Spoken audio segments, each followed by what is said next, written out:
Coming up, Disney Hollywood Studios Tower of Terror.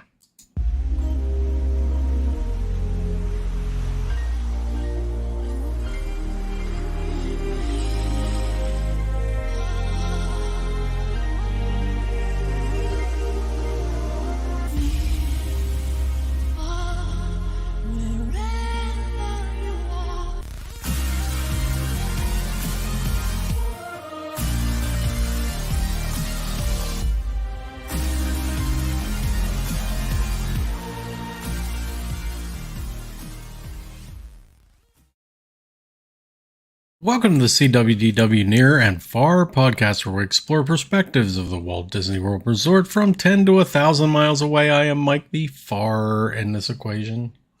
And I'm John, the near. All right, today we are going to talk about the Tower of Terror at Disney's Hollywood Studios. We are going to look over the experience itself, the history, and talk a little bit about what went into the development of the ride, and the talk somewhat about the storytelling involved. John, what do you think of the Tower of Terror before we get started? Man, it's one of my favorite rides at Hollywood Studios. It's one, I guess I would say between that and Rock and Roller Coaster, which they were kind of, in the park around the same period of time, right? It's probably the one that is like a can't miss for me. Yeah, I agree. When I was on vacation, it was definitely one that I had to ride. And I think the reasoning is, kind of like it's it's an original ride. I know it's based on the Twilight Zone IP, but it was made at a time when it wasn't necessarily Disney IPs that they had to use for everything. And I mean, could you imagine them doing that now? I just couldn't. Oh, no way. They're not. The current people that run Disney would never ever do something like that.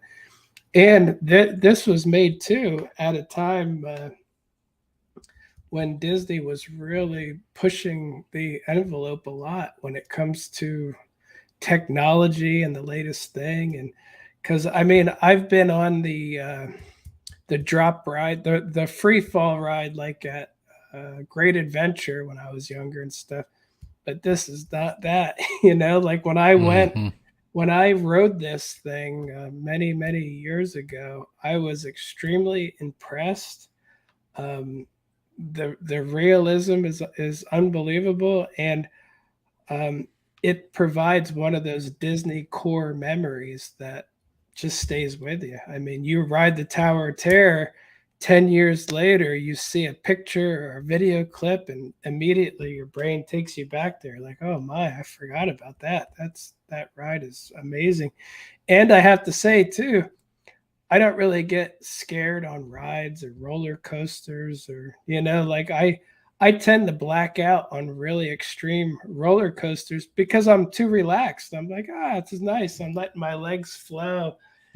But then with the relaxation comes a lowered heartbeat, which makes the G-forces pull the blood from your brain a lot easier. So I tend to pass out more. But I have to say that this is one of the only rides that gives me a weird scared / anxiety feel as I'm on it. As people are screaming, things are going up and down, the things are flashing at you, and I just get like an uneasiness. And again, I don't know why. I go to horror nights every year. I do a lot. Like nothing really scares me, but the randomness of this just it rattles me a little bit. And again, I can't think of anything else that really does. And when I ride it, then I often think that I'm like, it's pretty amazing that this ride, after all these years, can still rattle me a little bit. So I think it's great. I think it's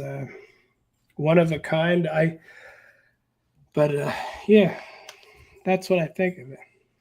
I completely agree with what you said. It's not like those typical drop rides. Like you said, they're usually on a tower. It's usually just a free fall thing. And this thing actually has show elements. It has special effects. It takes you, in different levels. Like it'll stop and it will, I mean, literally the elevator car itself leaves the first elevator. I mean, you're in multiple shafts on this thing. It's just really incredible technology. And I just, it's quite an accomplishment. And we'll talk a little bit about the Imagineers involved, but it kind of makes sense when you find out who the Imagineers were at the time, because these were the people that are responsible for a lot of the iconic rides that we all love today. None of them, I don't think, worked on Mickey and Minnie's Runaway Railway. I'm sure you were going to say that. Are you sure? Because that's pretty great. I knew that was coming. maybe Ratatouille, but I don't know. Yeah, that's another one that I always forget it's there, because I wouldn't wait more than like 15 minutes to ride it. And even that, I would be questioning my decision to get in line. And, since it's newer, it's always long. I don't even remember it's there. I don't go Yeah. back to that part. And I never heard anything good about the crepes, too, which I love crepes. I never even tried that crepe stand back there. But I haven't either, I, to tell you the truth. I want to, but it's like, when it came out, all the social media slash influencers said they were the greatest crepes ever. Len Testa got two of every crepe and took one bite of each and rated them all 9 out of 10 to 10 out of 10. Perfect. But then afterwards, I heard real people start saying they're not very good. They're just not. So again,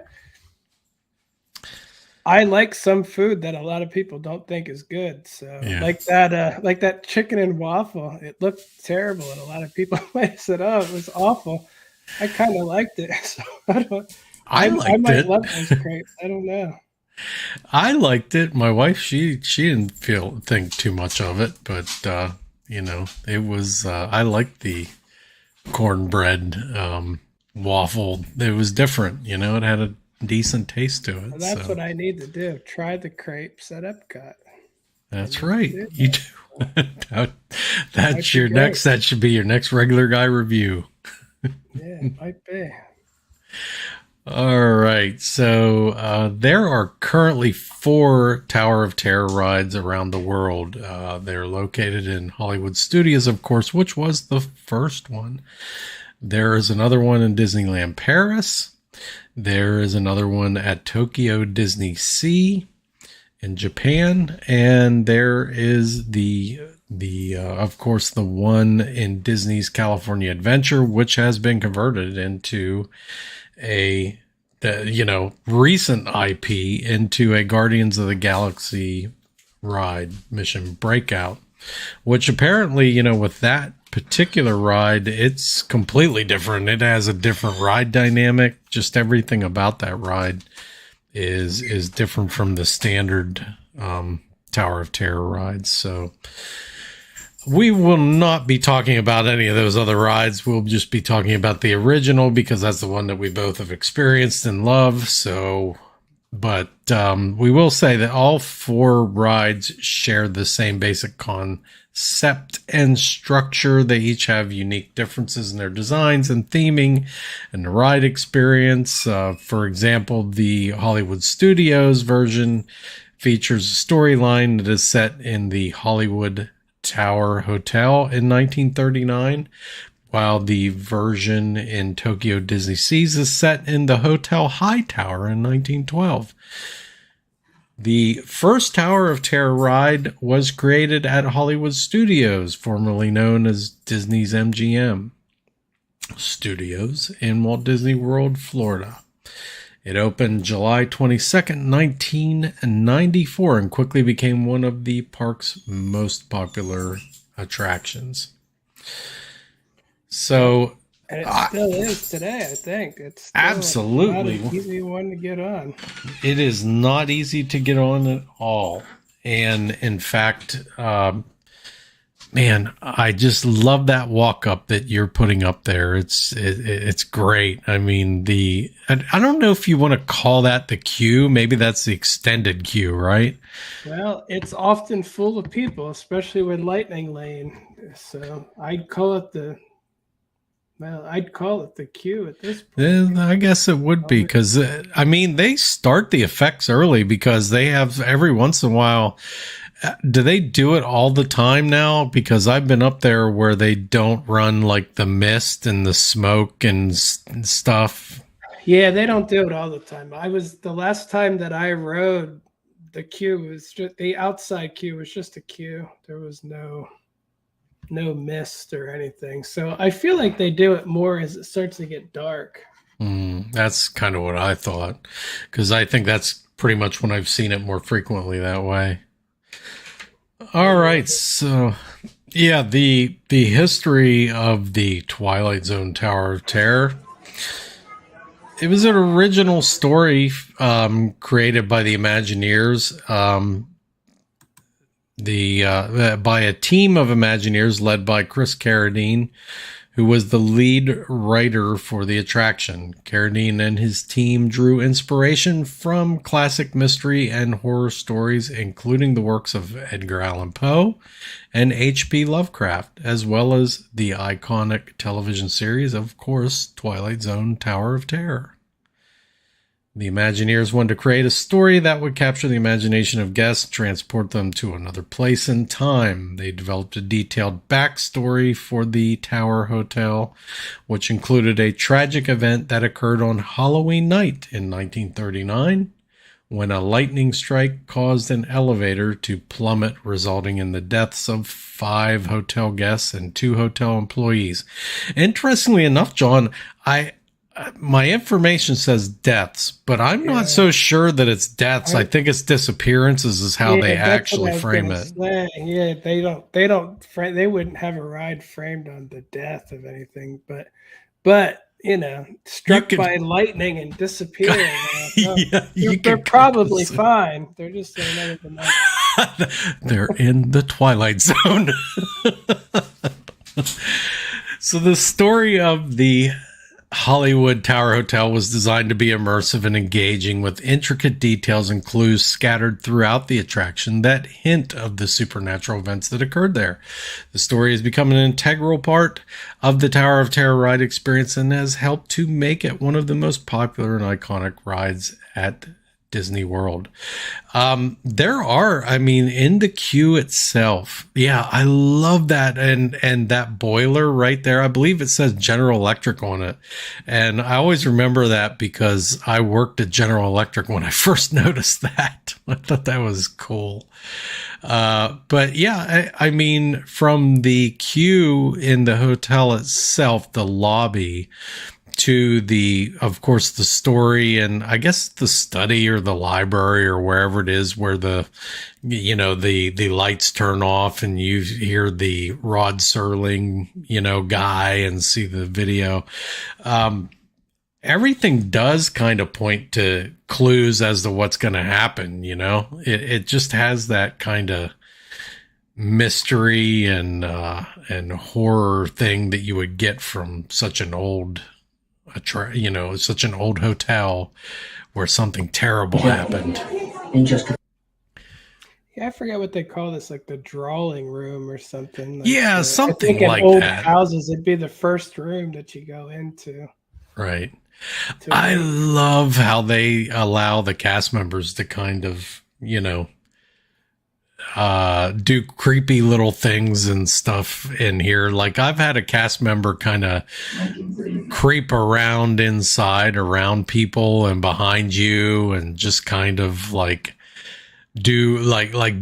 say things behind you in your ear all of a sudden when you forget that they're there. I mean, it's just they really add to the story there.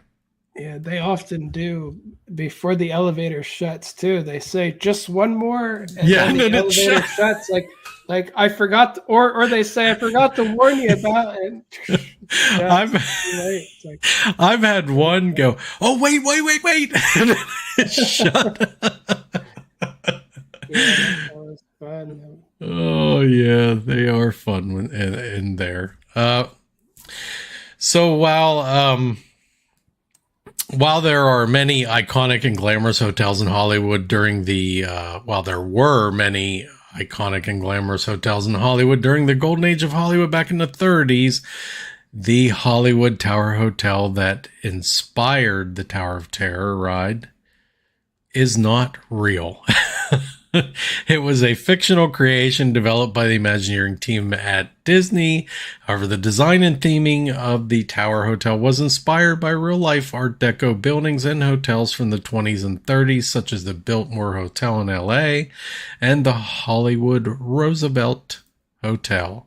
The Imagineers researched and studied these buildings to create a realistic and immersive experience for guests with intricate details and authentic design elements that capture the glamour and elegance of the era.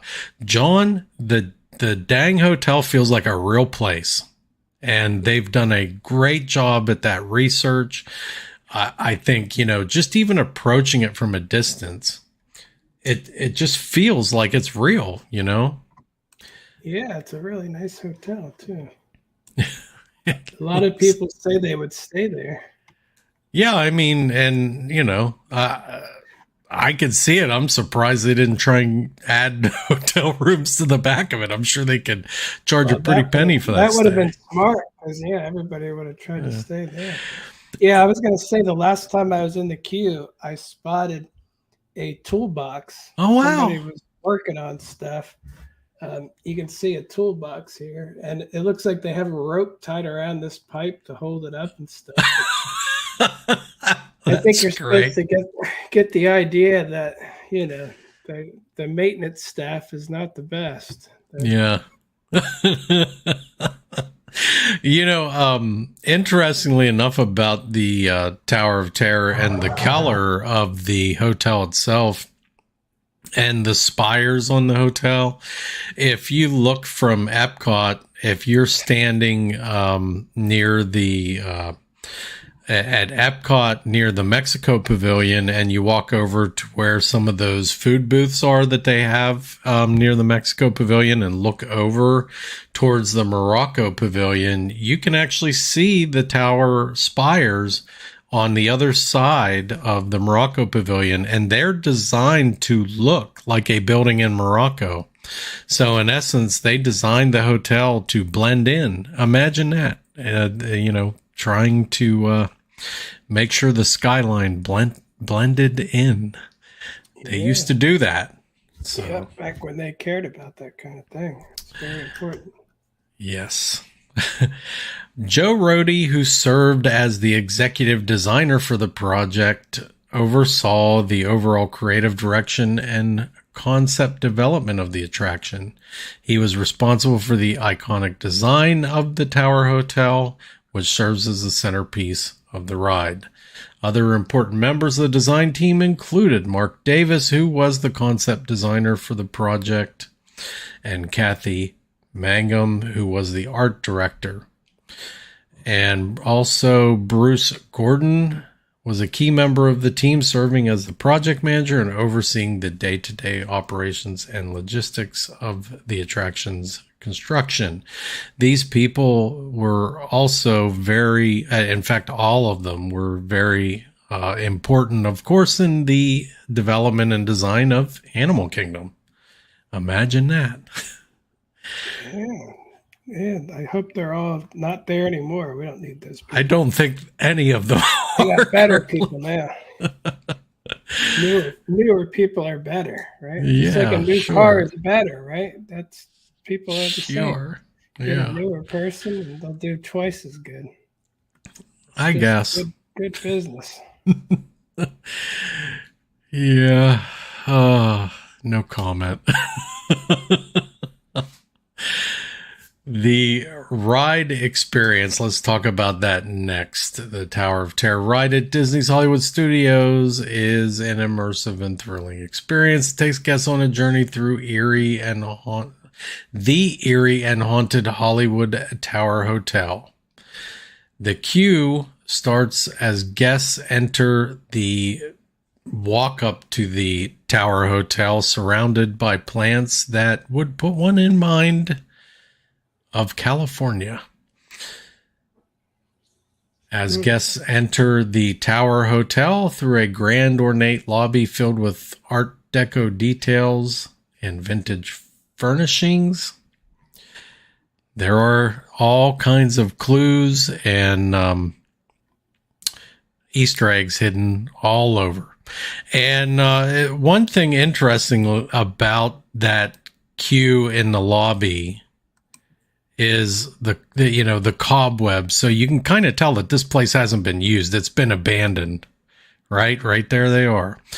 And we're showing up on the screen right now the lobby or parts of the lobby itself. And you can see this place hasn't been used in a while. So basically that's to clue you in that something really terrible happened here. And that's part of the whole mystery. As guests make their way through the queue, they pass by a collection of vintage luggage, photographs, and other artifacts that help set the mood and immerse them in the story of the ride. Yeah, man, look at that. Such detail. And the fact that they did this kind of work with the Art Deco inside of the lobby itself, it's just, man, it's so cool. I bet this is another one that's difficult to keep new maintenance staff from cleaning it too. Just like the Haunted Mansion, they said people kept trying to clean the cobwebs and the dust. And they gotta let that go. Well, what's really cool about this, though, if you think about it, you aren't going to have to clean if you're working on this ride, So I imagine I don't know, the maintenance staff is probably pretty light here, right? But, yeah, I would think so. All right, let's talk about the pre-show. Before boarding the ride, guests are led to the hotel's mysterious and foreboding maintenance service elevator, where they are treated to a spooky pre-show experience. And the pre-show guests are introduced to the story of the Hollywood Tower Hotel and learn about that fateful night in 1939 when the elevator plummeted and disappeared, taking 5 guests and 2 hotel employees with it. The pre-show is filled with supernatural effects and illusions, including flickering lights and eerie sound effects, which help to build anticipation and create a sense of dread and excitement. Yeah, this is one where the pre-show, as the movie's going, the dim lights all get dimmer and dimmer until the screen is like the only thing lit in the room. And then, you can hear, like, I think flashes of like lightning and stuff outside. It reminds me of the Haunted Mansion a little bit with the lightning. It's dark out, lightning's outside. And yeah, at the end, the whole place just like flashes, and it does build excitement though. Like Imagineers used to be really big into that too, to slowly draw you in, use lighting and effects to like bring you into another world. Because once you watch that movie, you really get pulled in, and then you're in the boiler rooms, and it's like it really does pull you in the rest of the way. So kind of like the Runaway Railway. You get in the queue and you wait for the queue, and then you go in. You get in the queue and you see remnants of the great movie ride, and but I think that's what makes this ride so cool though too, because I like the rides where on a hot sunny day, all of a sudden you're in the dark, cool basement in the boiler room, and it kind of pulls you into another another place that's the opposite of where you are right now, so, or where you are on vacation. So Yeah. just Would it be another one of those. fair? Would it be fair that that place is the Twilight Zone? Would it be fair to say that? But yeah, I guess I guess it could. maybe that's where you enter the That's Twilight where Zone. you enter. You know, you really hit on some points there, though, John. That the Imagineers kind of had that slow burn, lead up to, um, to really what comes next. And they used to have that building anticipation, and this ride definitely does that. They've definitely they Imagineered the ride to go with the story. It's just the whole thing. So I love this thing, man.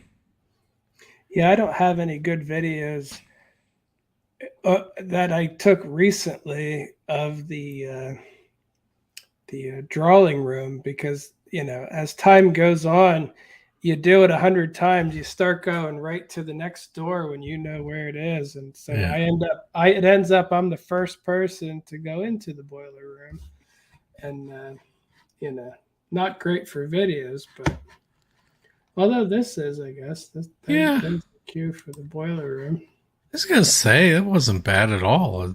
You kind of got everything covered there. All right. What were you gonna say? I just wanted to mention too that that boiler room, if you're a fan of Nightmare on Elm Street, it looks an awful lot like the place where Freddy Krueger worked and took children and all that. So just makes it even creepier, if you just got done watching Nightmare on Elm Street and you're like, wait a minute, Yeah. I'm in a creepy boiler room. You start listening for Freddy Krueger down there. So. It's great because I think that mainly our generation would really think about that because when I rode that the first time, that's exactly what I was thinking. And I can tell you the boiler room itself is frightening to kids that don't know what a boiler room even is. You know what I mean? Like, what are these machines? What's all this noise? And anytime that I brought my kids in there, they were always like just scared out of their mind. What is this? So yeah, they definitely build excitement in there. And I wonder if they didn't have you go into that boiler room as part of that, like thinking of Freddy Krueger. It wouldn't surprise me, because that was part of yeah, I mean, that was part of our pop culture memory at that point, right? So, all right. So after the pre-show, you have the ride experience where guests board the ride vehicle itself, which is a high-speed elevator designed to simulate the feeling of free fall. The elevator ascends to the top of the hotel's tower, offering stunning views of the park and surrounding areas. However, as the elevator reaches the top, it suddenly drops, hurtling guests down multiple stories at a rapid pace. It then rises again, only to drop once more, dropping randomly as it simulates the sensation of free falling in and out of the control elevator. Before we get to that whole drop experience, though, you have all these special effects that you're showing on the screen right here. I mean, that's just the thrill of the ride. Really, what I've always been dazzled with is this whole Twilight Zone sequence where you have all these LED lights or whatever they are, twinkling behind screens and all these special effects with the people that disappeared, on the elevator when the lightning hit. You have the ride itself where the ride actually comes out of the elevator shaft into the other elevator shaft. I mean, this thing, it's just a marvel. All these special effects, man. What's that? I don't even know exactly how they do all this stuff. It's got to be a combination of real props and screens and just a mixture of things. It is actually. It just looks so weird, and it almost looks like you could never actually walk up and touch it somehow. Like it has an unreal feel to Yeah. it, you know? Unfortunately, I know exactly how they do it, but I'm not going to spoil it for you or the viewers because I think that's part of it. I think that's I the like the coolness of mystery it. better. I don't want to know. That's why I'm not going to say exactly how it's done because this is not that kind of podcast. So, but let's just say it is really cool, and a lot of the effects, are very reminiscent of the Haunted Mansion effects. So let's just put it that way. All right. So, of course, here as you're showing, you can see you look out at Hollywood Studios right there when that elevator opens up. That gives you a perspective, and then you just start dropping. Yeah, that's another one that is a very unique part of the ride. The view that you can get from the ride itself, from the elevator shaft. I'm always trying to take pictures out of there. Sometimes more successful than others. Like the lighting's a little bit off, but I like to take pictures where you can see the Hollywood Tower sign, and you kind of look through it. So, but that's every once cool. in a while, the one time I was riding it, and this was around there's a clear one. It was around. It was 2020, and it was recently reopened, and it was right at sunset, and I had such an unbelievable view, and turned out my phone was acting weird and just it didn't get anything right, and I was so mad, and I even went on again. I'm like, all right, there's no line. I went back and I got it. It was not the same. It was like everything was just right. Like you could see the whole background. It was all lit up in orange, like a perfect sunset picture of. And again, it was just such a good picture. And I was mad because I could see it, and I was like, nope, just couldn't do it. But wow, that stinks. Yeah, here you can see Mickey and Minnie's Runaway Railway. Here you can see Star Wars Land, and here's Toy Story Land. Kind of cool to see what it's like lined up, you know. It is cool. It's really a great view. I love it. And on the opposite side of that, you can see the tower just about anywhere in that park, right? So, but yes, I definitely agree. The other thing I would say about that is too, early on, the ride had basically one sequence, as I recall, and later they added, with this innovative ride system that they use, they added random drops, random sequences of drops.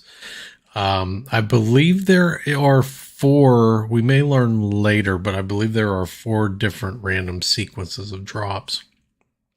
But of course, at the ride after the free fall and after the actually when the elevator kind of comes back and you're at the bottom of this shaft, there's a lot of little Easter eggs from the Twilight Zone, some of the original episodes, such as a famous episode with a mannequin or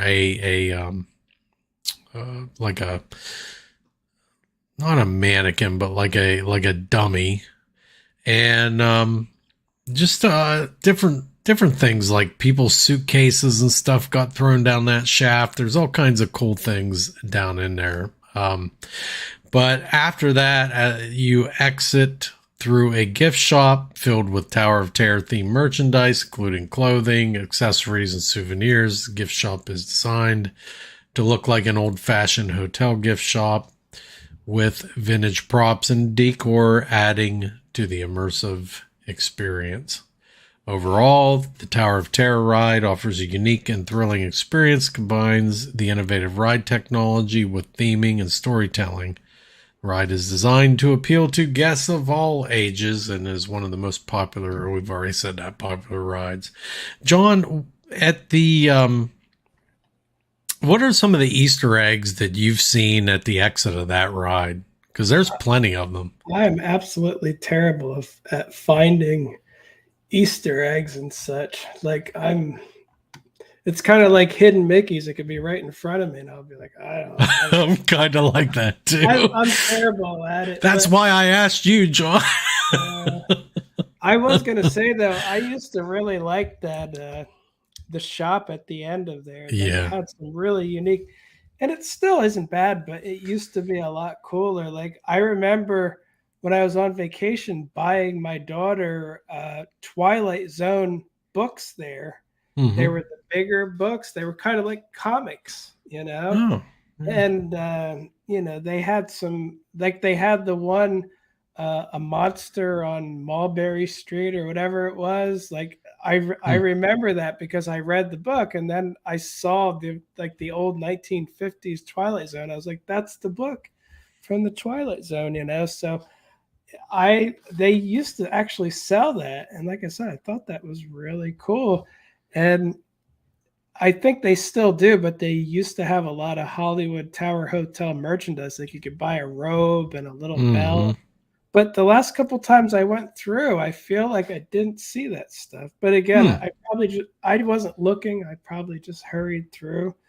But I used to really like that, and I feel like usually Disney eventually homogenizes all gift shops down to basically the same everywhere. But that was always a unique one. And those ventriloquist dummies too. Like Yeah. right when you get off at the photos place, like it looks like the check-in counter of the hotel. They'd have that um, a ventriloquist dummy back there too, which I feel like I don't see him anymore either, but maybe he's still there. Well, so what's interesting about that, and I haven't really covered it here.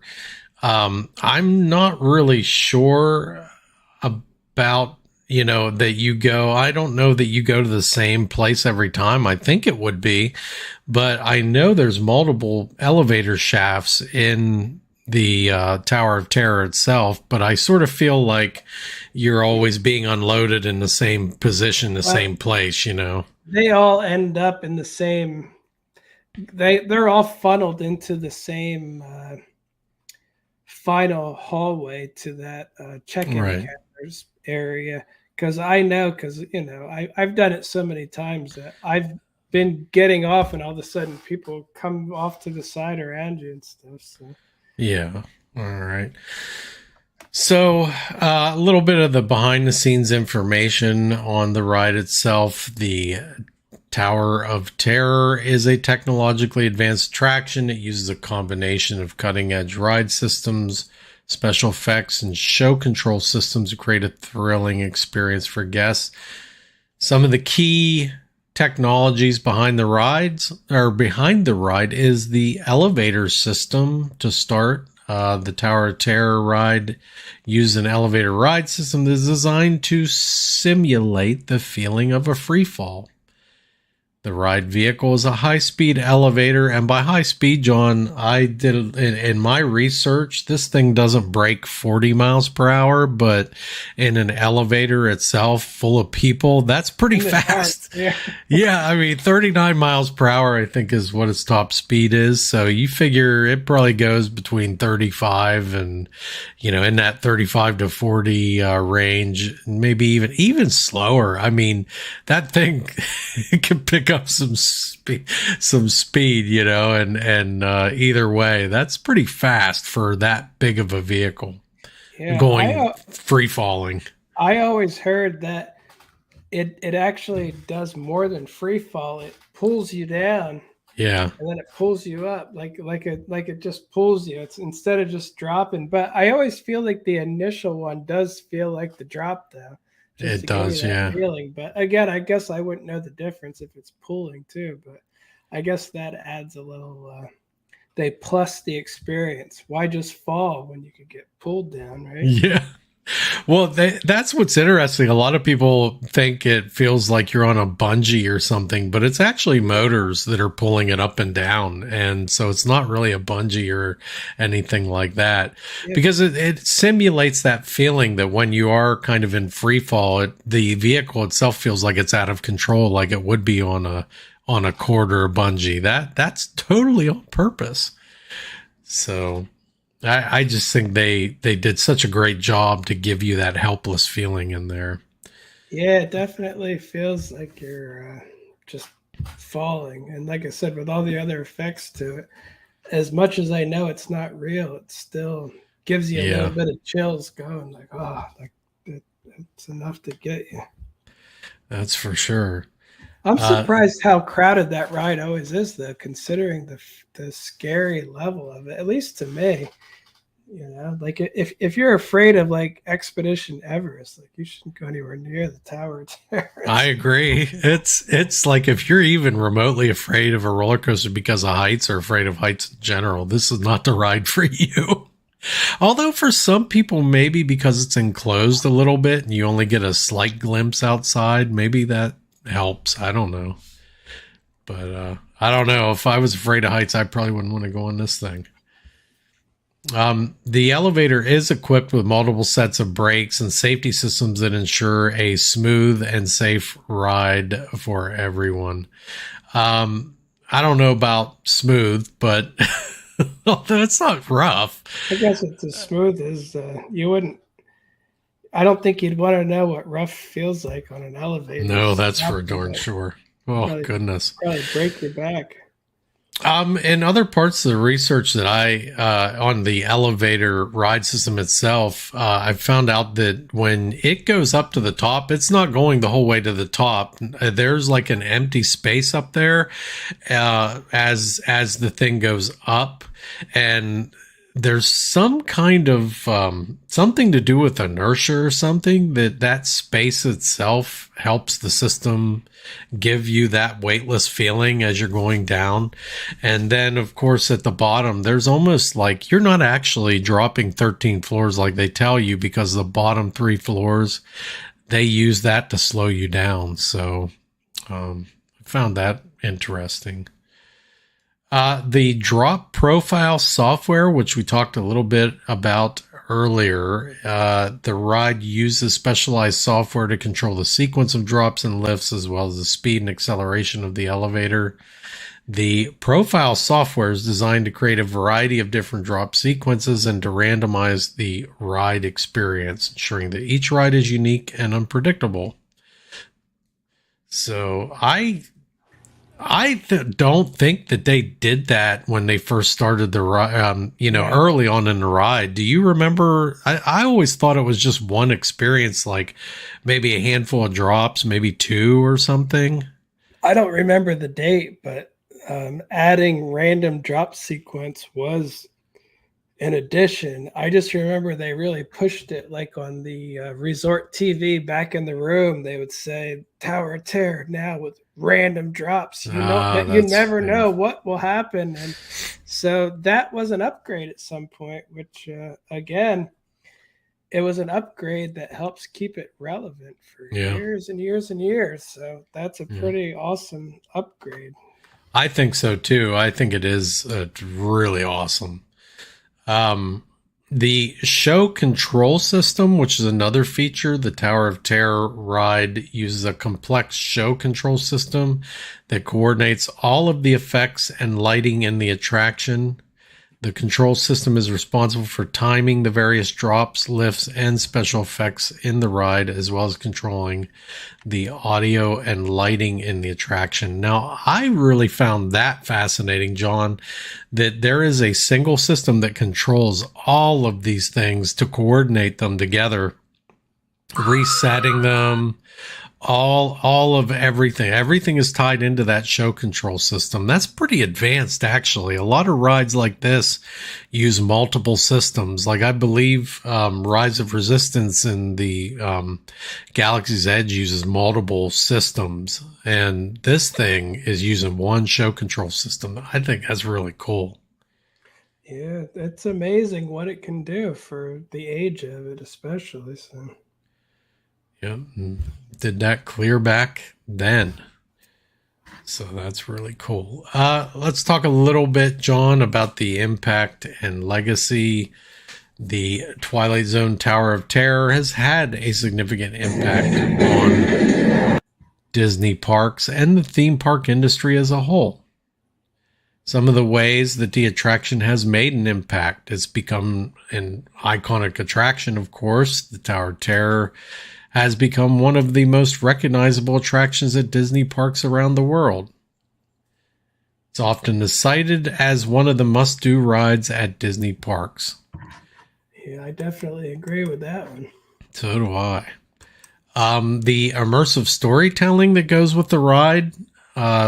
Again, we've talked a lot in these rides about storytelling, and this is no different. It's just got an amazing. Any of these rides, as I've watched video of some of the other Tower of Terror rides around the world, they all have really great storylines, and storytelling is an integral part of the attractions themselves. So the attraction has, of course, set a new standard for this type of storytelling in the theme park industry, and many attractions have since tried to follow suit. The attraction itself has influenced the design of other attractions in and outside of the Disney parks. Tower of Terror has been used to create, of course, Mission Breakout at Disney California Adventure as one example. But there, you see it in the industry, John. Some of these other theme parks are actually plussing out their drop rides. They're trying to make a theme with them. Sometimes successfully, sometimes not so much. I'm looking at you, Universal, with your Doctor Doom free fall drop ride. Come on, Universal. You can do better. Actually, that one doesn't drop. And I messed that up too. I always thought one dropped. I forget it goes up, right? They both go up, and I didn't even know that. I got corrected on that once. They sit at the bottom and then throw you up, and then slowly bring you down. So yes, they do. That would be cool though if they actually themed that though, like put it in a building and did something cool there. I do have to say that the queue for it is pretty impressive. Like if when you walk through the queue, the Doctor Doom queue is the theming is strangely good for how the ride is literally just and that's it. Like, yeah, I always find that surprising how good the queue is. Yeah, it's they do a good job with that stuff. Even the Spider-Man queue, it's like you're in a boring hallway, but there's little things in that boring hallway, like like a Spider-Man symbol, like on a shadow or something, or something to do with the Daily Bugle or something. I think it's the Daily Bugle with Spider-Man, right? Yeah, you're right. It's Superman. It's the Daily Planet. Daily Planet, yeah. And sometimes even Spider-Man's in that. I've already gone through and he's in there. That's right. Literally he's on a desk, and I'm like, people don't even know if it's real. They're taking pictures, and all of a sudden he starts moving. That's really cool. All right. The Tower of Terror has also contributed to the popularity of thrill rides. The Tower of Terror has contributed to thrill rides at Disney parks and in other theme parks in the industry in general. The success of the Tower of Terror has shown that there is a market for thrilling and immersive attractions that are non-roller coaster related. Yeah, that was one of the first ones. And it was something for Disney that they weren't sure if their guests would like thrill rides or not, but they did. Well, that wasn't too far away from that period of time where they were making rides like Alien Encounter and things like that, trying to find and innovate and just trying to find and challenge the guests in new and creative ways. So this one worked. Alien Encounter. I thought Alien Encounter worked when I was, younger, but apparently guests didn't like the pants being scared off of their kids. So I never rode it, but it seemed cool to me it from was listening real. to recordings of it. It was really cool. It was really, really a neat ride or attraction. I don't want to call it a ride, but all right. So, in conclusion, the Tower of Terror. It's man, great story, great effects. Just the technology involved was innovative to the industry itself, and it's a must do at any Disney park that has one of these attractions. Yeah, I wanted to mention too. I don't have the exact information on it, but I find it amazing how well they made it seem like Rod Sterling came back Mm-hmm. from the dead to do the Twilight Zone narration for that video too. And I know some of it was Rod Sterling, Mm-hmm. but then it was mixed. I think the guy's name is Mark Silverman. Actually, he's a voice actor. Actually, was able to mimic him so well that between real recordings and this voice actor, they made it sound like Rod Sterling was introducing you to an episode of The Twilight Zone. So, very well done. Like, that's not an easy thing to pull off. You know, maybe it is now. You just tell artificial intelligence to do it for you. But back then, that that was a pretty big feat, I thought. I And yeah, agree. my conclusion is still one of my favorite rides at Disney parks. I think this ride would do well anywhere. You know, like if Disney doesn't like it or wants to get rid of it, you could put this ride in Universal and it would still be just as popular. So, but this was done at a time when Disney was at the top of their game now, and you know nobody could do stuff like this. But it does make me wonder, though. Nobody's ever copied closely this ride again. You know what I mean? Like another Mm-hmm. park, another. I know they made four of these, but like Universal, Busch Gardens. I guess they wouldn't. I guess Universal would be the main people who might want to try to make a ride system similar to that. And it might just be too difficult. A lot of maintenance on a ride like that, I'm sure. Like, you know, I'm sure the Disney accountants hate the amount of maintenance that goes into maintaining this thing. So if today, I bet they wouldn't build it. They'd say we could do something a lot cheaper. You know, this is going to be take so much money to maintain it forever. So When you consider that even the Guardians of the Galaxy ride started out with, you know, a recycled building, and you look at how long that took, and then you look at the last major attraction project that they did, which was the Tron ride.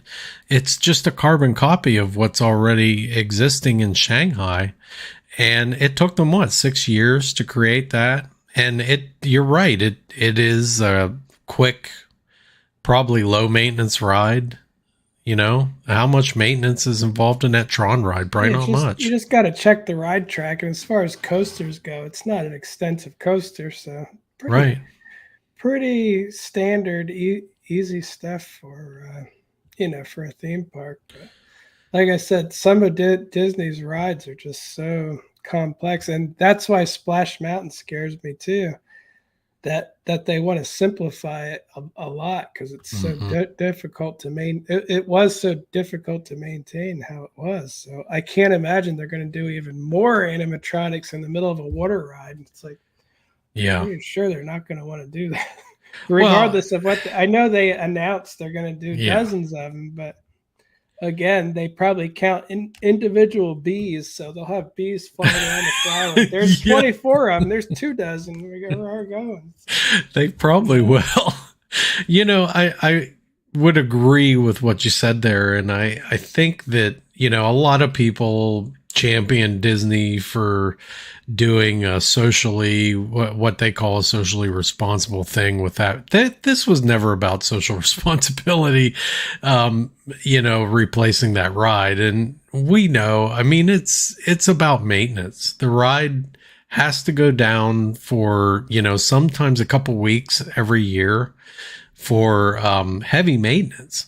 The maintenance costs for that, and they tried how many times to get that $1 million Brer Rabbit animatronic to work properly, the one where he's jumping, up the hill, and then they just settled on putting getting rid of him and putting a little shadow of him running up and down the hill or whatever. So yeah, I think they really gave up on that one completely. They didn't. They did. They had nothing there most of the time. Well, and that's just it. Like, what's interesting about this is there's not much you can do. You are not going to bring down that huge tower. So you have to perform the maintenance. You have to keep it up. And honestly, Hollywood Studios could not afford to lose another major attraction at this point. There's just not enough there. So recently, and we were talking about the ride having long lines and stuff, and it was long. The ride itself has a little bit better wait time because they got that second elevator up and running. So, they had that elevator down for maintenance for, man, it was like months. They do that often, honestly. Like, at first it was like a special thing, but now I feel like we're right now they're both running, but I feel like quite often you'll find only one side or the other, like one's quietly down for maintenance. Mm-hmm. So again, that's my experience, because I remember hearing about this, and I've been here for 6 years now. I've heard about it many times over those 6 years about how, the queue is going to be slow because they're only running half. They're refurbing it. And it wasn't just twice, once for each side. It was several times. So Mm-hmm. It happens, I guess. So it makes you wonder, how long is this Twilight Zone IP going to exist, and how long is it going to be till they turn it into like some Encanto thing or something like that? It seems to be the way that they do things now. But there's such license money. Yeah, and that's what they would probably do. But there's, such a following for this ride. I think that would be difficult to do. But of course, we thought that about Splash Mountain too, right? So, as far as the Rod Serling voice that you asked about, Imagineering actually developed a process called vocal synthesis. And they used recordings of Rod Serling's voice to actually create that effect. So it is Rod Serling's voice. They just, basically used a software program to make that happen. And they found an actor that looked very, very similar to him. So, all right, John, any final thoughts on the Tower of Terror? No, just that it's one of my favorites. And it is mine too, one of my favorites as well. And it always will be. Let's hope it stays where it's at. Once Disney learns that you like it that much, they're going to say, it's time for a change. So you're telling me that they're going to put, they'll leave the attraction there, but they'll just overlay it with video and effects, kind of like Runaway Railway, right? Yeah, they'll project Moana on it. She's very much needed in Hollywood studios. It'll probably be Encanto. Presence there. I'll bet you they'll do Encanto. That would be my guess. That'd be more creative than Moana again. That's true. She does seem to pop up everywhere. So, all right, John, where can they find you online? You can find me at SeeWDW on Instagram, Facebook, TikTok, YouTube, and SeeUO on Instagram and Facebook. All right. You can find me at The Giant Rat, THEE Giant Rat, on Instagram, on YouTube, and on TikTok. that should do it for this one. We will see you on the next one.